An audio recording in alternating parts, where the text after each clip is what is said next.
حضرت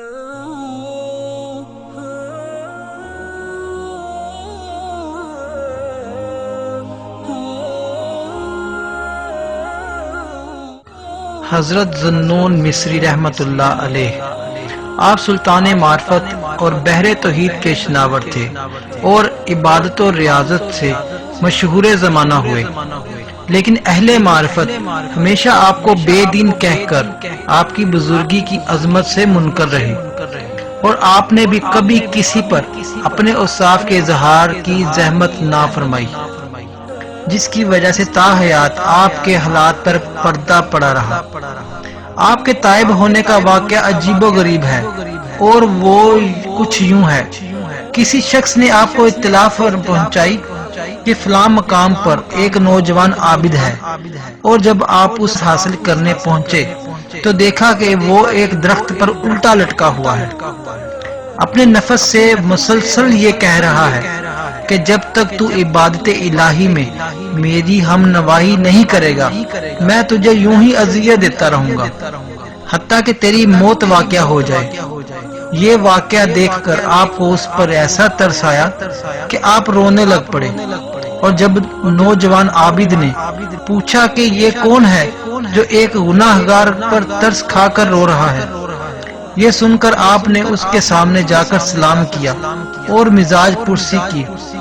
اس نے بتایا کہ چونکہ یہ بدن عبادت الہی پر آمادہ نہیں، اس لیے یہ سزا دے رہا ہوں۔ آپ نے کہا کہ مجھے تو یہ گمان ہوا کہ شاید تم نے کسی کو قتل کر دیا ہے یا کوئی گناہ عظیم سرزد ہو گیا ہو۔ اس نے جواب دیا کہ تمام گناہ مخلوق سے اختلاط کی وجہ سے پیدا ہوتے ہیں،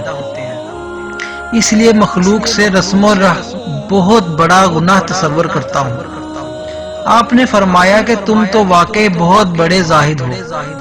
اس نے جواب دیا کہ اگر تم کسی بڑے زاہد کو دیکھنا چاہتے ہو تو سامنے پہاڑ پر جا کر دیکھو، چونکہ جب آپ وہاں پہنچے تو آپ نوجوان کو دیکھا جس کا ایک پیر کٹا ہوا تھا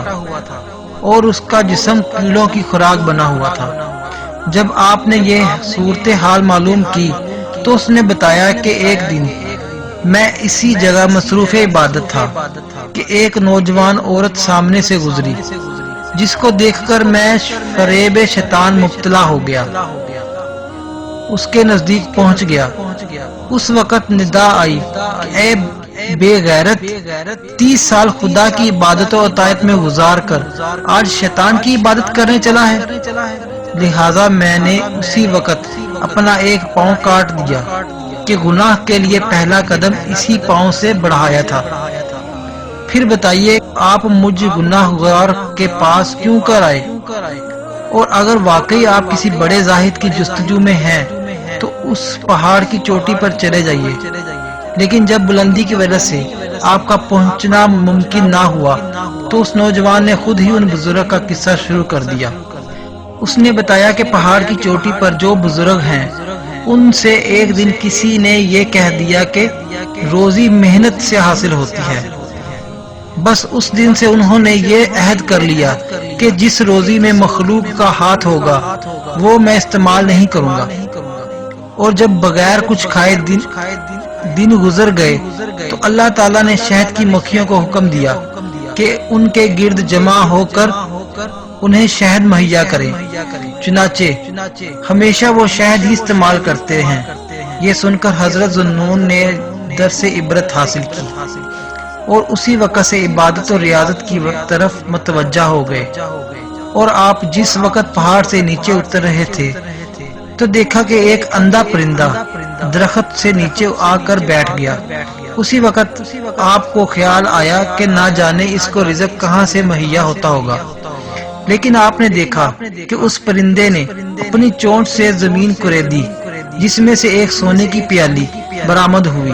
اور اس میں تیل بھرے ہوئے تھے، اور دوسری چاندی کی پیالی گلاب عرق سے بری پڑی تھی۔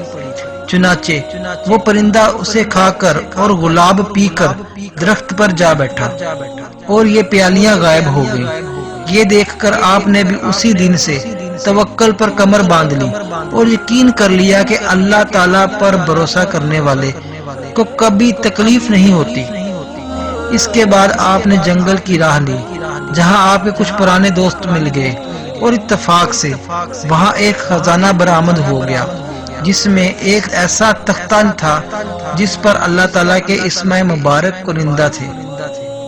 اور جس وقت خزانہ تقسیم ہونے لگا تو آپ نے اپنے حصے میں صرف وہ تختہ لے لیا، اور ایک رات خواب میں دیکھا کہ کوئی یہ کہہ رہا ہے، اے ذنون، سب نے تو دولت تقسیم کی اور تو نے ہمارے لیے نام کو پسند کر لیا جس کے عوض ہم نے تیرے اوپر علم و حکمت کے دروازے کشادہ کر دیے۔ یہ سن کر آپ شہر واپس آ گئے۔ آپ فرمایا کرتے ہیں کہ ایک دن میں لبے دریا وضو کر رہا تھا کہ سامنے کے محل پر ایک خوبصورت عورت نظر آئی۔ جب میں نے اس سے گفتگو کرنے کے لیے کہا تو اس نے کہا کہ دور سے میں تم کو دیوانہ تصور کیے ہوئے تھی، اور جب کچھ قریب آ گئے تو میں عالم سمجھا، اور جب بالکل قریب آ گئے تو اہل معرفت تصور کیا، لیکن اب معلوم ہوا کہ تم ان تینوں میں سے کچھ بھی نہیں ہو۔ جب میں نے اس کی وجہ پوچھی تو اس نے جواب دیا کہ عالم نام محرم پر نظر نہیں ڈالتے، اور دیوانے وضو نہیں کرتے، اور اہل معرفت خدا کے سوا کسی کو نہیں دیکھتے۔ یہ کہہ کر وہ غائب ہو گئی، اور میں نے سمجھ لیا کہ یہ غیب کی جانب سے ایک تنبیہ ہے۔ ایک مرتبہ آپ کشتی پر سفر کر رہے تھے کہ کسی بیپاری کا موتی کھو گیا، اور سب نے آپ کو مشکوک تصور کر کے زود و کوب کرنا شروع کر دیا۔ آپ نے آسمان کی جانب نظر اٹھا کر کہا کہ اے اللہ، تو علیم ہے کہ میں نے کبھی چوری نہیں کی۔